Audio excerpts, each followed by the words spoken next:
What's going on, Vikings fans? Welcome into Vikings Now by Chat Sports. My name is Patrick Siepman, and we got a fun show for you guys. We're the first half of today's show. Could the Vikings be trading for Marshon Lattimore? ESPN's Jeremy Fowler threw that idea out there, so we'll talk about it. And then also, my favorite part of working here at Chat Sports is the mailbag, where we answer questions from Vikings fans. Make sure you guys are subscribed to get on our mailbags. But before we dive into that, guys, if you guys could help me out, I'm actually closing in on 1,000 followers on Twitter. So give me a follow on Twitter or X for more Vikings content. That's the handle, @PatSiep. So links in the comments and description of today's show. You guys give me a follow over there. I'll give you guys a follow back, but would really, really appreciate it. But let's talk about it. Is a big trade coming for the Minnesota Vikings? Should the Vikings consider trading for Marshon Lattimore?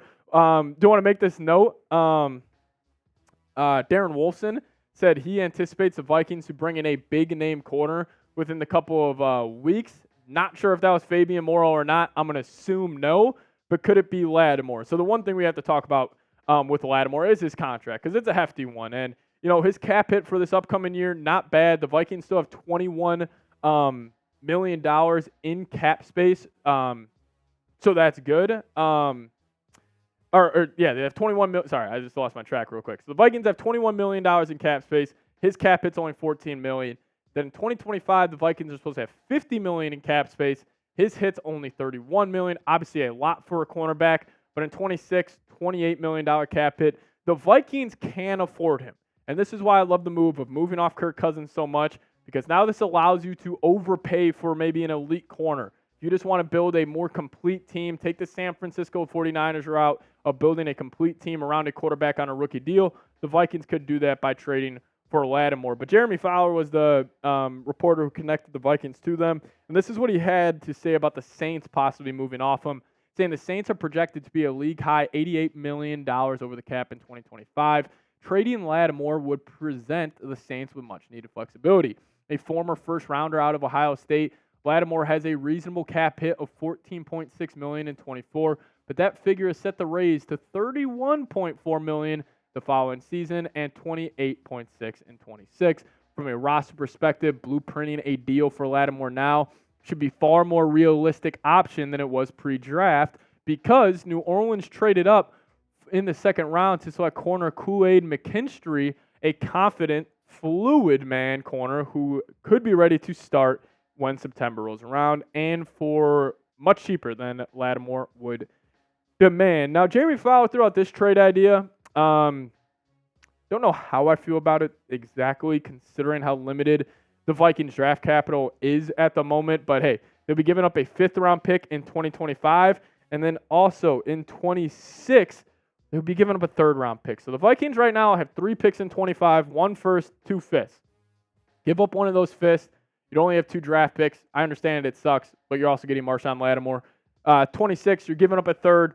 Understand you don't want to do it, but I'll tell you what player are you going to draft in the 5th or 3rd round that is going to end up, being like Lattimore? So my take on this, I'm all in. You can, call me crazy, Sam, I'm acting like a fan right now, and I probably am. I have like this Madden mindset where I just think you can grab anybody, but I think it makes sense for the Vikings. Like, you think about it, you wouldn't have to give up that much draft capital to get him. He already has a red flag with his contract, but the Vikings can absorb that contract. And plus, the last time the Vikings had a true cornerback one was probably 2017 with Xavier Rhodes. I need a true cornerback one. Brian Flores needs a true cornerback one. Don't be shocked if the Vikings end up trading him for him. But this was the deal that Jeremy Fowler threw out there, a 5th and a 3rd-round pick to trade for Marshon Lattimore. Would you guys do it? You guys let me know your thoughts down below in the comment section. Would you accept this trade? Give me an A for accept or a D for decline. Let me know your thoughts down below. Curious to see what you guys have to say. All right, let's get into the mailbag portion of today's show. I love this part. I just answer questions straight from you guys as part of our weekly live show here at Chat Sports. But first question coming in from Vikings legend, Adrian Peterson, all day, saying, how would you handle the QB situation? As it stands right now, I can change my take, so don't hold me to this. I would start Sam Darnold week 1, and then it's just a week-to-week thing. Like, if, let's just say, Sam Darnold goes out there, Vikings get a win week 1, he's automatically the starter week 2. But if he goes out there, Vikings lose a brutal game to the Giants, he throws 2 interceptions, fumbles 1 time, has 3 turnovers, and he just doesn't look good, and he's the big reason why we lost, then I think you let the competition head in the, the next week of practice. But that's how I would handle it right now. Keep it. Sam Darnold's QB1 still, even though if I see one more J.J. McCarthy clip at training camp, I might just say he should start, week 1. But, as it stands right now, start Sam Darnold. If it goes wrong, just play it week to week. That's kind of how I would handle it. But DumDum24 saying, who is a free agent cornerback the Vikings need to sign? I'm going to go, I got 2 names. I got Stephon Gilmore, Xavier Howard. I'm going to lean Stephon Gilmore.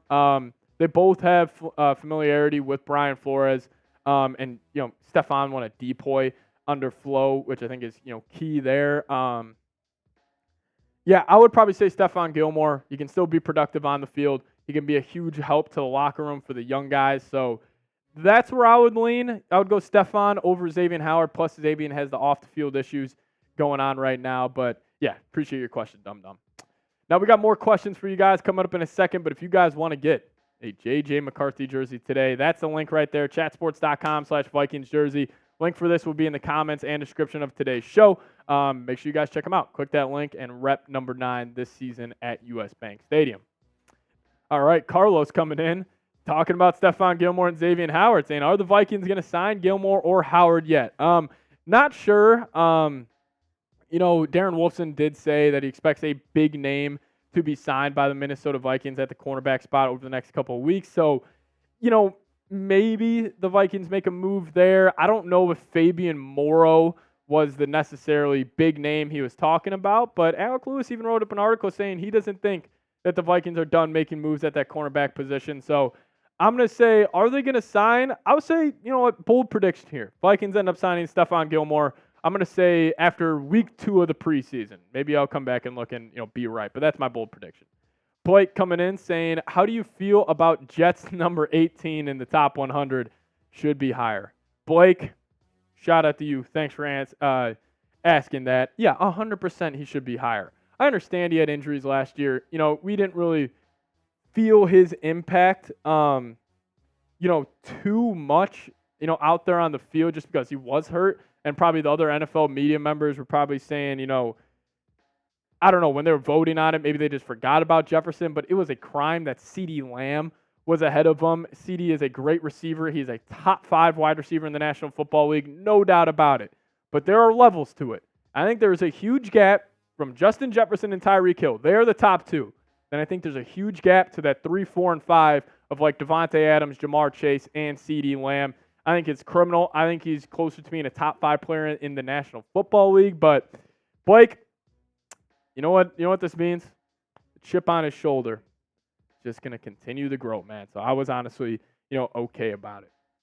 Harvey coming in saying, what blitz percentage do you think the Vikings defense will have?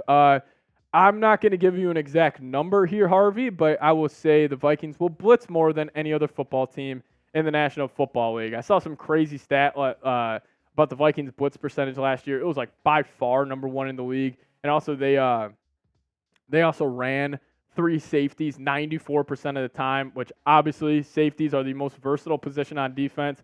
And what's the number 1 buzzword with Brian Flores? Versatility. So if I had to give a percentage, I would say 55. I would say 55% of plays the Vikings end up blitzing. But coming in from I Don't Know, also known as Borse, saying, we are not favored until week 9. How do you feel about that? I'll throw it back to this. Keep building that chip. Keep building that chip. I love it, man. I'm not going to lie to you.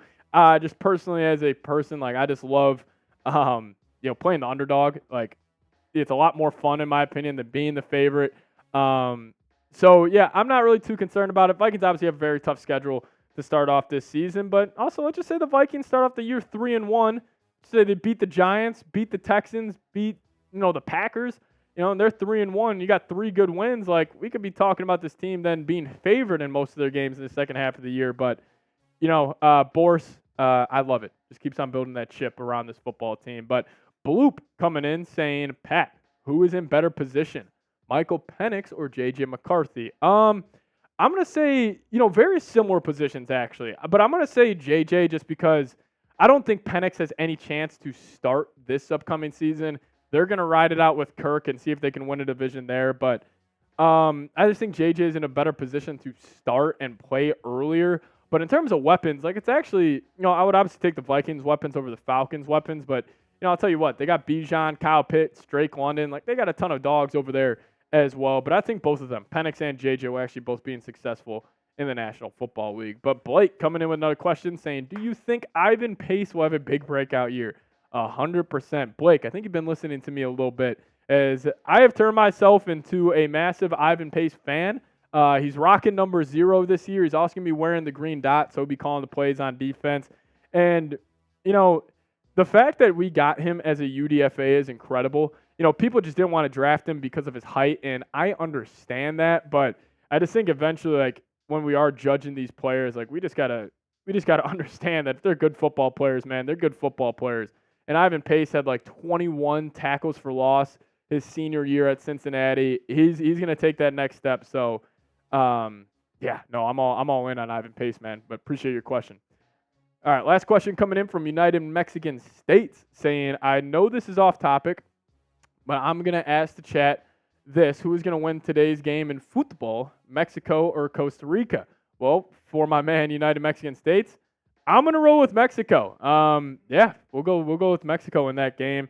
Olympics have been a ton of fun to watch. Hopefully you guys are tuning in for that. Can't wait for flag football to be in the Olympics in 28. That's gonna be a lot of fun as well. But shout out to United Mexican States, always holding it down in the chat. But hey, if you guys made it to the end of today's show, good old-fashioned real one roll call. If you guys made it to the end, give me a real one down in the comments section, and we'll show you guys some love down there. Also, this is my Twitter, @PatSieps. Want more Vikings content in your life on Twitter? Give me a follow over there, and I'll give you guys a follow back. But thank you guys so much for watching. See you guys next time. Let's go Vikes.